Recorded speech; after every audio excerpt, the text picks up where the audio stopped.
Genesis chapter 8.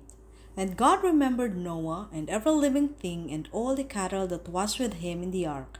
And God made a wind to pass over the earth, and the waters assuaged. The fountains also of the deep and the windows of heaven were stopped, and the rain from heaven was restrained. And the waters returned from off the earth continually, and after the end of the 150 days, the waters were abated. And the ark rested in the 7th month on the 17th day of the month upon the mountains of Ararat. And the waters decreased continually until the 10th month, and the 10th month on the first day of the month were the tops of the mountains seen.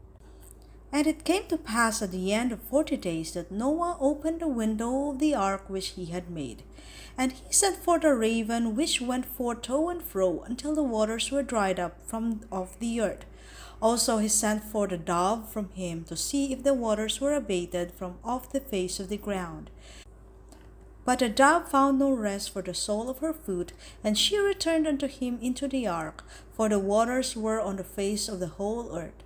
Then he put forth his hand and took her and pulled her in unto him into the ark. And he stayed yet other 7 days, and again he sent forth the dove out of the ark. And the dove came in to him in the evening, and lo, in her mouth was an olive leaf plucked off. So Noah knew that the waters were abated from off the earth. And he stayed yet other 7 days, and sent forth the dove, which he returned not again unto him any more. And it came to pass in the 601st year, in the 1st month, the first day of the month, the waters were dried up from off the earth. And Noah removed the covering of the ark, and looked, and behold, the face of the ground was dry. And in the 2nd month, on the 7th and 20th day of the month, was the earth dried. And God spake unto Noah, saying, Go forth of the ark, thou and thy wife, and thy sons' wives with thee. Bring forth with thee every living thing that is with thee, for all flesh, both of fowl and of cattle, and of every creeping thing that creepeth upon the earth, that they may breed abundantly in the earth, and be fruitful, and multiply upon the earth.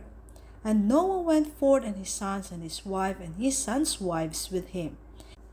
Every beast, every creeping thing, and every fowl, and whatsoever creepeth upon the earth, after their kinds, went forth out of the ark.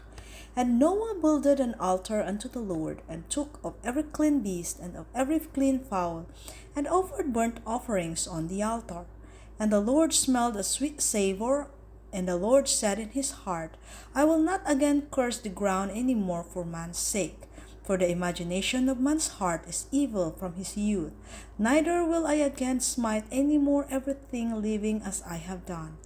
While the earth remaineth, seed time and harvest, and cold and heat, and summer and winter, and day and night shall not cease.